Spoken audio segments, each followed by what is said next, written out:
प्रत्यक्ष राजनीति को पुणी फेरिबे कि राज्यपाल रघुबर दास यही चर्चा को खोराक जोगाई राज्यपाल आजिर दिल्ली गस्त।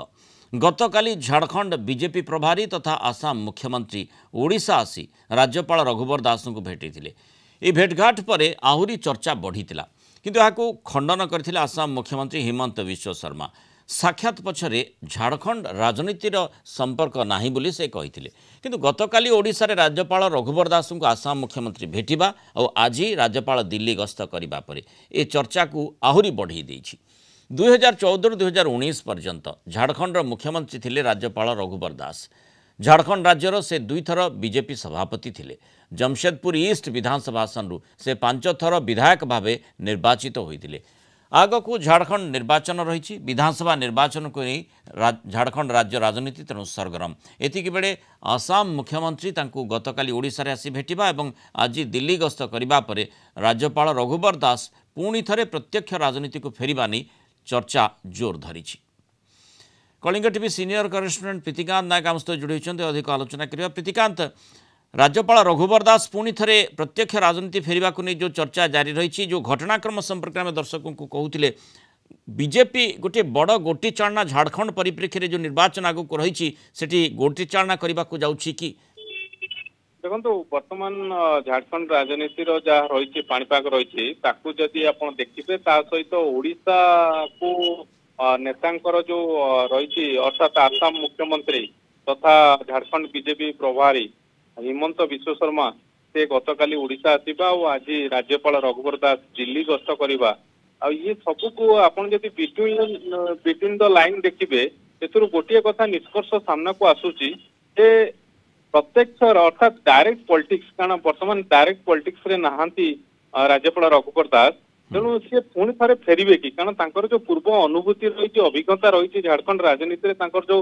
दबदबा पतियारा पूर्व रही अर्थात ताकू दृष्टि रखिकी भारतीय जनता पार्टी शीर्ष नेतृत्व ये संपर्क में विचार विमर्श करुवा वर्तमान चर्चा होची ये चर्चा को ये जो वर्तमान रही गतिविधि बढ़ी से गतिविधि बढ़िया जो वर्तमान ये चर्चा को खोराक जोगई कारण गतकाली आप जानते आसाम मुख्यमंत्री हिमंत विश्व शर्मा ये ओडिशा रे भेटी आज से दिल्ली गस्त कर अनुभव कथा जो कथा आम आलोचना करुँच 5 थर से जमशेदपुर ईस्ट रु से विधायक हिसाब से निर्वाचित होती 2014 रु 2019 पर्यंत से मुख्यमंत्री भाव में झारखंड रे कार्य करछंती।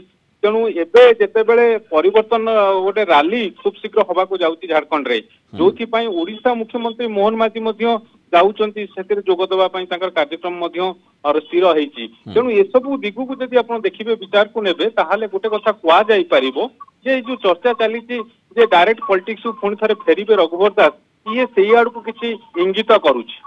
निश्चय जो गोटी चालना कथा बीजेपी रही विशेष भाव में राज्यपाल रघुबर दास झारखंड राजनीति परिप्रेक्षी में जो अभिज्ञता रही ताकू आग को आने बोधवे बीजेपी माने मनस्थ करिछि जो ए प्रकार घटनाक्रम।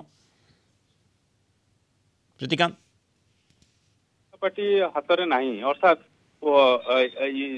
वर्तमान जदि आप देखिए झारखंड भारतीय जनता पार्टी हाथ में नहीं तेणु से झारखंड रे किभली बीजेपी सरकार को फेरिबो सेति पई पूरा पूरी कमर कसिछि भारतीय जनता पार्टी केंद्रीय नेतृत्व। तेणु से दृष्टि जो जो इक्वेशन गुड़िक रही कारण जेहेतु रघुबर दास गोटे भाइटाल रोल तांकर पूर्व से प्ले करी आछंती कारण सरकार को जेतेबेले आसीथिला 2014 रु 2019 पर्यंत सरकार थिला सेतेबेले रघुबर दास गोटे बड़ भूमिका थिला। तेणु से भूमिका को नजर अंदाज करि पारु नाही भारतीय जनता पार्टी केंद्रीय शीर्ष नेतृत्व जो ये कल्पना जल्पना चली ये गतिविधि बढ़ी कारण आसाम मुख्यमंत्री जदिओ गतकाली आसी बाबद में पचरा से खंडन कर झारखंड राजनीति सहित जो भेटघाट होती तार कौन संपर्क नहीं कि आप देखो 24 घंटा बीतीनी राज्यपाल रघुबर दास दिल्ली गस्त करेणु ए सब को दिगु को जब आप देखिए ये गोटे कथा सूचौची जे तांकर जेहेतु पूर्व जो अनुभव रही राजनीति रे जो दबदबा रही झारखंड राजनीति रे ताकू दृष्टि रखिकी किसी गोटे निष्पत्ति भारतीय जनता पार्टी केंद्रीय नेतृत्व नहीं पारती और ये जो चर्चा चली चर्चा को आहरी फराक जगू। तेणु प्रत्यक्ष राजनीति को राज्यपाल रघुबर दास फेरिबे कि बड़ प्रश्न रही आगामी दिन में ताहा स्पष्ट होगा आशा करा। धन्यवाद प्रीतिकांत नायक आलोचना रही।